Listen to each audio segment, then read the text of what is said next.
علی بھائی اگلا سوال ہے، نماز میں درود ابراہیمی کے بعد ہم لوگ تو بچپن ہی سے بس ایک ہی دعا پڑھ رہے ہیں، ربی جعلنی مقیم الصلاۃ ومن ذریتی، جبکہ صحیح بخاری اور صحیح مسلم میں ایک دوسری دعا کا حکم ہے جس میں 4 چیزوں کے خلاف اللہ تعالیٰ کی پناہ مانگی جاتی ہے، ہماری پرانی نمازوں کا کیا بنے گا؟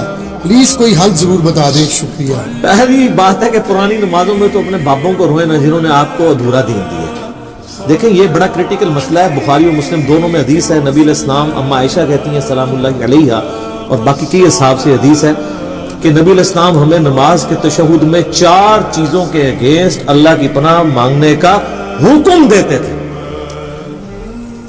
حکم کے الفاظ تو بڑے سخت ہیں، اور حتیٰ کہ صحیح مسلم میں ایک طریق کے اندر آتا ہے کہ طاؤس تابعی جو عبداللہ ابن عباس کے شاگرد تھے، بخاری مسلم کے حدیثوں کے راوی ہیں، وہ یہ کہتے تھے کہ جو شخص ان 4 چیزوں کے اگینسٹ تشہد میں اللہ کی پناہ نہیں مانگتا تو میرے نزدیک اسے نماز ہی دوبارہ پڑھنی چاہیے۔ اتنی سختی، تو بھول چوک معاف ہے، پہلے جو کچھ ہو چکا وہ معاف ہے۔ یہ جو ان کی سختی ہے یہ بھی تاکید کے لیے، ویسے تو کوئی تشہد کے بعد درود شریف پڑھ لے تو اس کی نماز کامل ہے، دعائیں سنت میں آتی ہیں، فرائض میں نہیں آتی، لیکن طاؤس تابعی رحمہ اللہ کا یہ موقف تھا، چونکہ نبی اسلام نے حکم دیا نماز میں پڑھنے کا، اس کو حکمیہ لینا چاہیے۔ تو بخاری مسلم الفاظ ہیں 4 چیزوں کے شر سے، مختلف الفاظ کے ساتھ ہیں، وہ چیزیں 4 ہی ہیں۔ اللہم انی اعوذ بک من عذاب جہنم ومن عذاب القبر ومن فتنة المحیا والممات ومن شر فتنة المسیح الدجال، یعنی جہنم کے اگینسٹ اللہ کی پناہ، عذاب قبر کے اگینسٹ اللہ کی پناہ، زندگی اور موت کے فتنے کے اگینسٹ اللہ کی پناہ، اور دجال جس کا دجل سے ایمان والوں کو اللہ ہی بچائے، آمین ثم آمین، اس کے اگینسٹ اللہ کی پناہ۔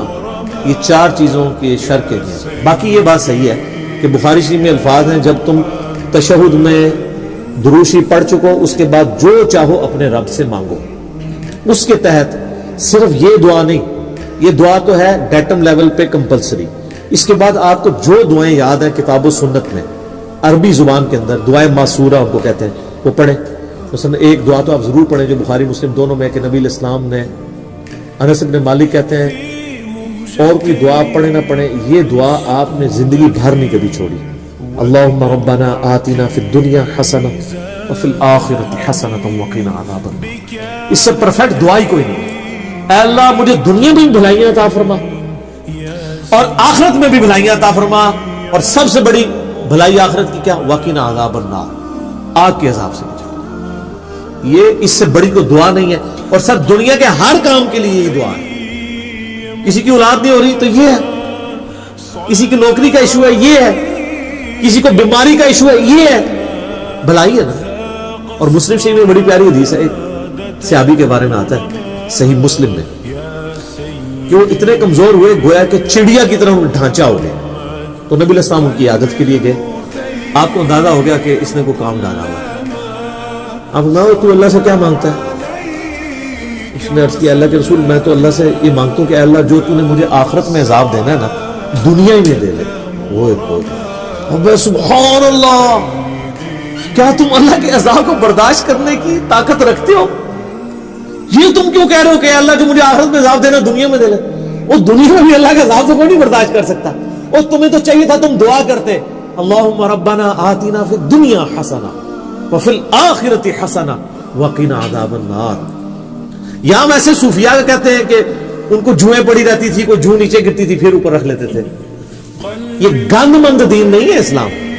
اسلام میں تو یہ ہے کہ آپ نے اللہ سے بھلائیاں مانگنی ہے، تو نبی علیہ السلام بھلائی مانگتے، صحابہ کہتے ہیں اس نے وہ دعا پڑھی، وہ اس طرح صحیح ہو گیا جیسے ایک چوزا جب پیدا ہوتا ہے اس کے بعد میں پر نکل آتے ہیں زندہ ہو جاتا ہے، وہ اس طرح وہ اپنی بیماری سے باہر نکل آیا۔ یہ دعا اپنے تشہد میں پڑھی۔ اچھا ایک اور دعا ہے جو سیدنا ابوبکر نے حضور سے مانگ کے لی ہوئی ہے، دیکھ لیں صحابہ کرام تو مانگتے بھی تھے، تو کیا مانگتے تھے؟ صحیح بخاری میں حضرت ابوبکر نے کہا یا رسول اللہ، یعنی آپ علیہ السلام نے ترغیب دلائی ہے تشہد میں دعاؤں کی، تو مجھے کوئی ایک خاص دعا ایسی دے دیں جو میں پڑھوں۔